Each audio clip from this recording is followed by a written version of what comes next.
Okay. Um, I had kind of a long day at work, and I was just kind of thinking about the months. Um, Heard some people say that we shouldn't call the months by month of Aviv, month of Nisan, month of Tishri, because a lot of the names of the months, originally there weren't names for the months. It was just the first month, the second month, the third month, etc. And same as the days of the week, it wasn't Sunday, Monday, Tuesday, etc. It was just the first day, the second day, to the sixth day, and then you had Sabbath. Um, but you run into some people who say, oh, you shouldn't say, refer to the months as by the names that we call them, because those names came from the pagans, and some of the months are named directly after some pagan gods. And this follows in our Julian calendar, or Gregorian calendar, whatever calendar we use in common Western society. Because we have, Sunday, obviously a day for the sun, Thursday, which is Thor's day, Saturday, which is Saturn's day. And the same with some of the months, how we have October, and August, which apparently were named for some of the emperors of Rome or something of the sort. I'm not quite sure. But nevertheless, in reference to the Hebrew calendar, it's in a way that they are kind of right that they shouldn't. Ideally we should not be referring to these days, these months, excuse me, by the names that we do, because we're not supposed to reference these other gods. Adonai tells us, in his Torah, that don't even mention these other gods' names. And what's kind of unique is he says, don't treat us how we, don't you treat me, my name, how you treat all these other gods, or how these other people treat their gods.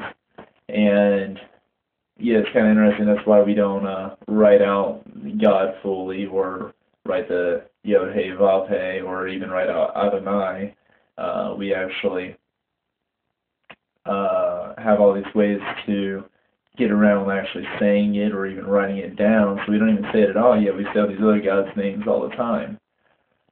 But the thing is, we don't live in an ideal world, and even in Judaism and people in the Hebrew roots movements and other forms of Christianity, there are, people just refer to them by the names they refer them to as, such as Aviv, Nisan, Tishri, etc.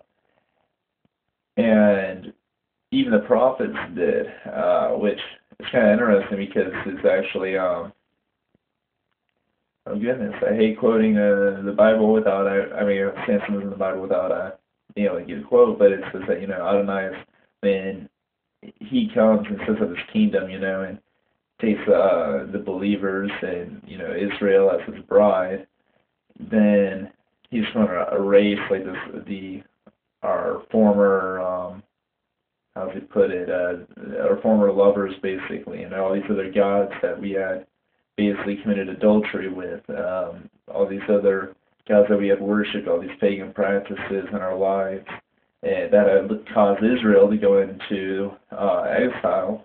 He's going to make us completely forget about them, and it will just be us and him. And so, but yet it's the same prophets, that you can see the names of these months mentioned in the prophets, and yet the prophets are telling us that we won't even know these names. So in a way, should we get all bent out of shape over calling these months by the names that are adopted by the pagans? I really don't think so, only because, like I said, the prophets even mentioned they call them by those names, and yet they understood that one day in this age of Moshiach, then we won't, he will set it in a way that it'll be easy for us to talk to each other and understand each other in reference to the first month, the second month, by whatever we call them, but they won't have those names of these pagan gods or any kind of paganism, at least in my understanding. Any questions or comments or criticism, please feel free to post, and shalom.